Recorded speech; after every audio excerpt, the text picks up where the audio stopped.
So this is the Piscifun Phatom Baitcaster.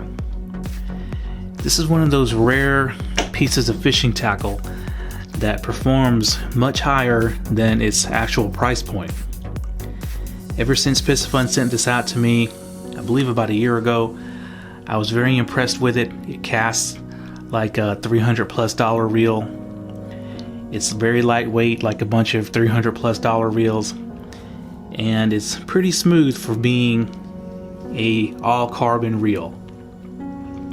So when James over at Piscifun contacted me a few days ago and asked me if I wanted to review the newer version of this reel, I went on their website and I took a look at the specs of the new reel. I kind of glanced over it and I was kind of hesitant, but since I don't have any new reel purchases planned until after the Japanese fishing shows in February, I thought, what the heck, go ahead and send one out to me.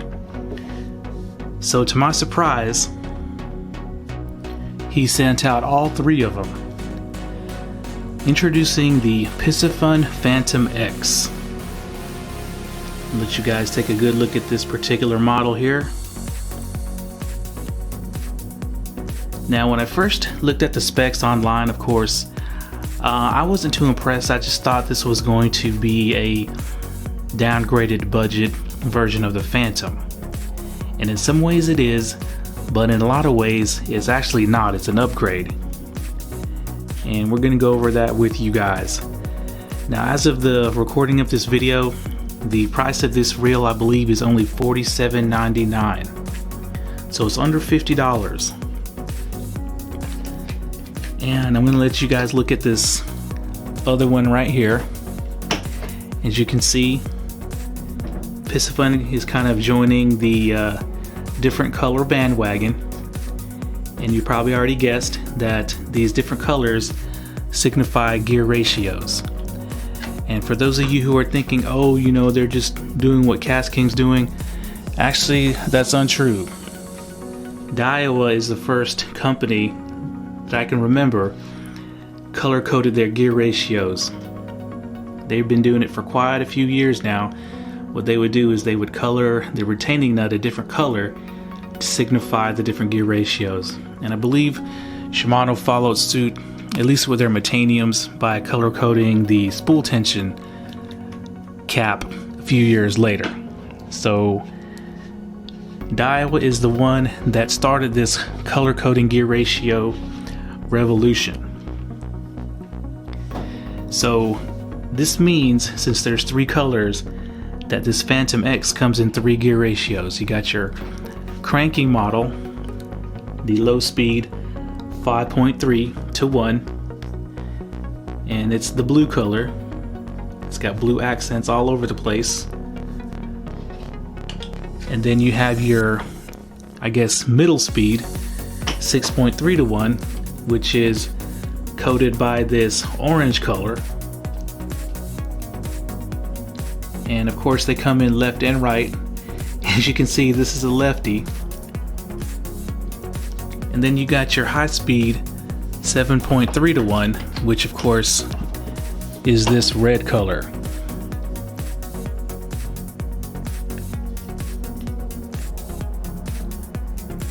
Now it's one thing to note that this low speed 5.3 model has a much deeper spool. It's got a bigger line capacity, which I'll show you guys later. So those are three models, and they all three come in either right or left hand, and I believe the lefties are available right now as well. So all you left-handed guys, you don't have to wait until the lefties come out. Now when I first opened up the boxes and pulled these reels out, I noticed that they look a lot better in person. Now on Piscifun's website, I wasn't too impressed with the looks, basically because of this little color piece on the side plate. But now that I have them in hand, they actually look a lot better. There's a lot more detailing going on here than with the Phatom. We'll go over that here in just a moment. But let's talk about the basics. Now, I'm not sure what kind of material the frame is. It feels like the same material as the regular Phatom, so I'm assuming it's carbon. Now Piscifun doesn't say whether it's carbon or just a regular graphite, but it's got a matte black paint job, and you can see a major change. The first major change between the Phatom X and the regular Phatom is the lack of that external dial, and that means that there is no magnetic adjustment. So in the regular Phatom, you have the internal centrifugal brakes that you set with this dial, and then you have this magnetic brake here, which I use for fine tuning, and you fine tune with this external dial right here. Now with the new model, you only have the internal centrifugal brakes. But the good news is Piscifun took my advice and made a change.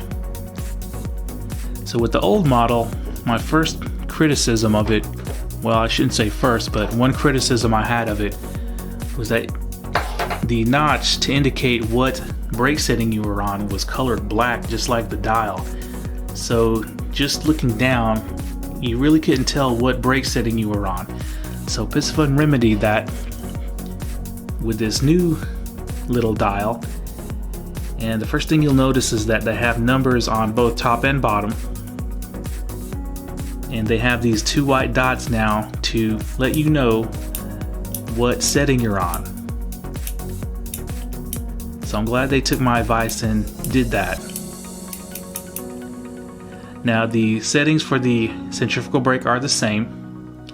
There's 7 total settings with 6 adjustments, and I'm glad to see that they have kept these brake arms, which seem to be superior than other brake arms that have this similar brake system. They have nice big brake arms that give you a lot of surface area to provide friction. Now the spools look to be the same, at least with these models, the 6.3, the 7.6, and the regular Phatom. Just a different color, but in hand the Phatom X spool seems a little bit heavier, so we're going to pull the scale out.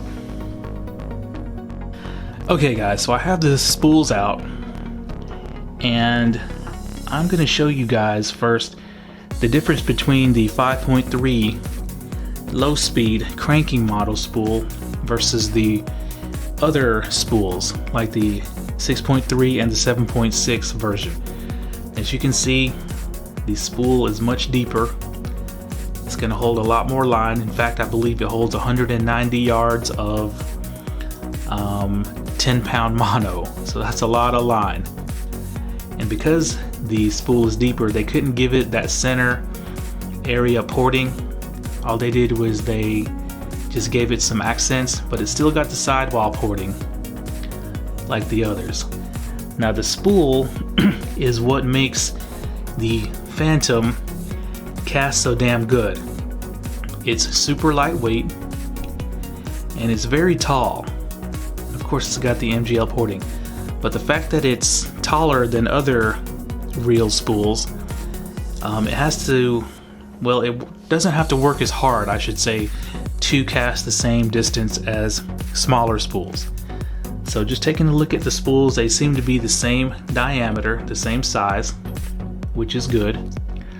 But like I said before, the Phatom X spool feels noticeably heavier in my hand. So we're going to find out exactly if that's going to prove true on the scale. Okay, so here's the Phatom spool.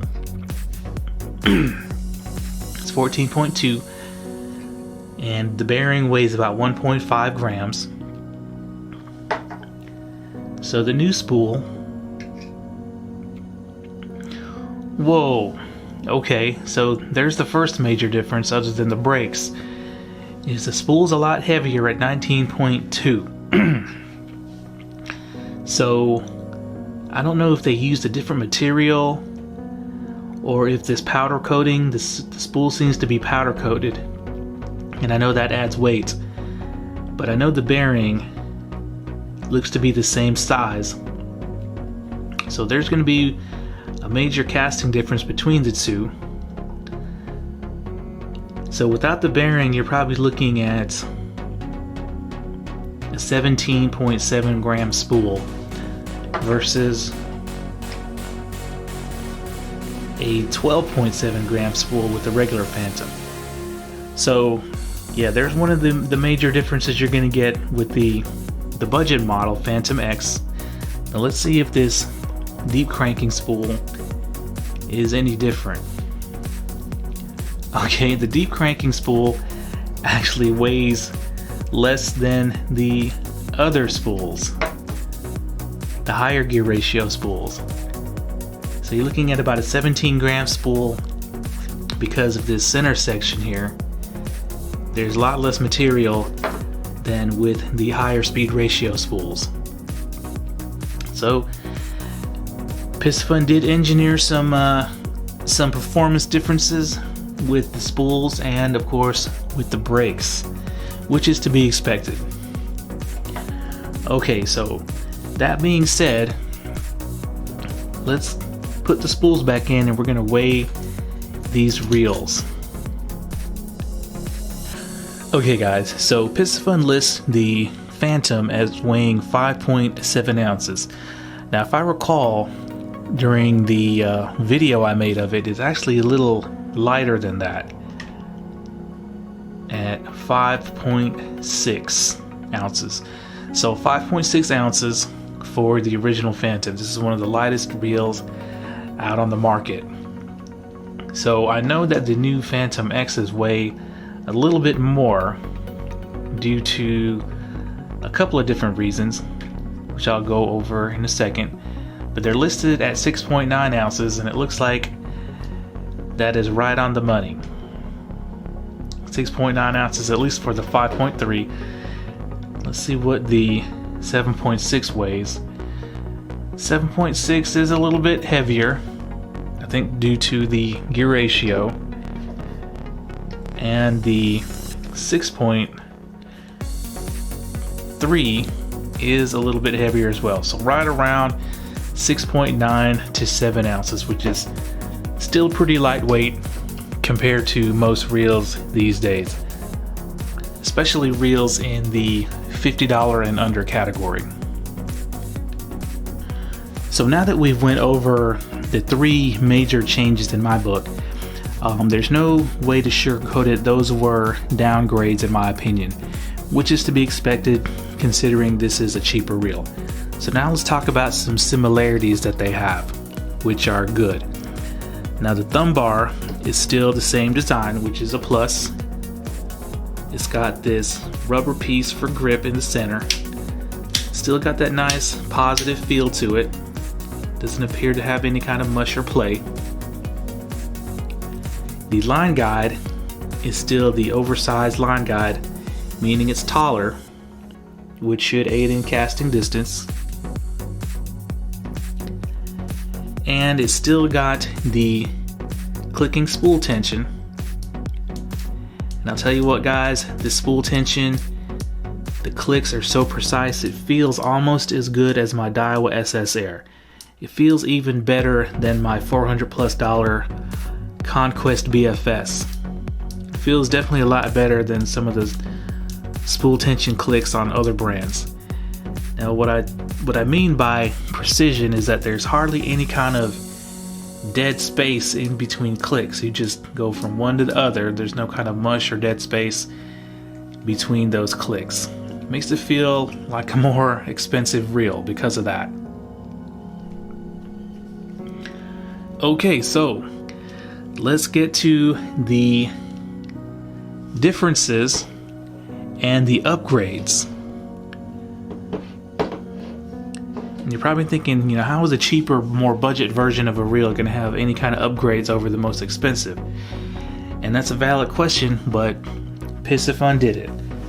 Now the first upgrade is that the Phatom X now has brass gears. There's a lot of guys out there who prefer brass gears over aluminum gears, and that is probably the main contributor to the weight gain. Was now the Phatom X has brass gears, and not only are they brass, they're the Hamai cut brass gears. And you can tell when you're cranking the handle that the Phatom X has a more buttery smooth quality to the retrieve versus the regular Phatom. And that's probably due to also the weight. The weight is kind of helps it feel more solid versus the regular Phatom. So those of you who love brass gears, the Phatom X has them. And the star drag is now metal, and of course it still clicks, but it's now made of metal, probably aluminum, versus the carbon graphite of the original Phatom, which they used to make this as light as possible. Now the handle is still carbon fiber, and it's still swept, and it still has the nice sharp angles to it that I like, but it's now 10 millimeters longer at 115 millimeters. So the regular Phatom already had a long handle at 105 millimeters, but this new Phatom X, as you can see, has a much longer handle now, visually at 115 millimeters. So those of you guys who love super long handles, the Phatom X has it. In fact, I don't know what other reel has a longer handle than this.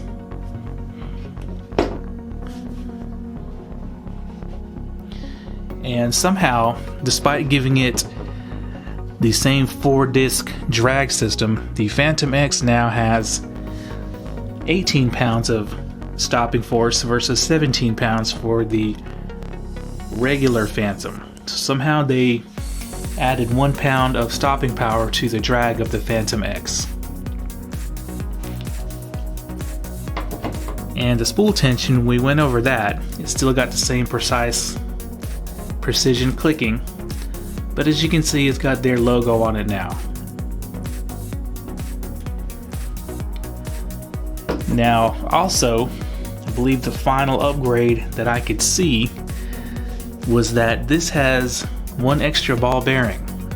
So it's got a total of 8 bearings now versus 7 bearings total for the regular Phatom.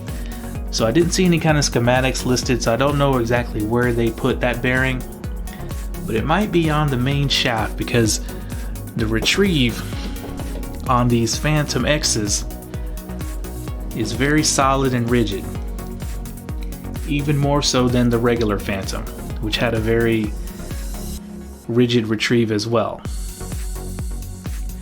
So yeah, it's not all downgrades for the Phatom X. In fact, for a lot of you guys, that's a lot of upgrades. You got your brass gears that they claim to be more durable.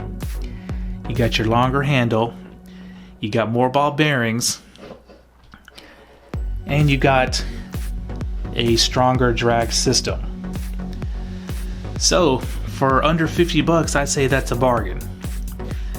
So you're probably wondering why I have a lefty retrieve Phatom X when I'm right-handed. I'm actually going to give this model to my cousin who's coming up for the holidays, and we're going fishing. But I'm going to take this Phatom X out alongside the regular Phatom to see if there's any kind of real-world casting performance differences between the two. There's a huge, difference in spool weight. I don't know why Piscifun chose to, powder coat the spool versus, anodizing it. Maybe it was due to cost. But yeah, we're going to find out. So be on the lookout for that. Alright guys, thanks a lot.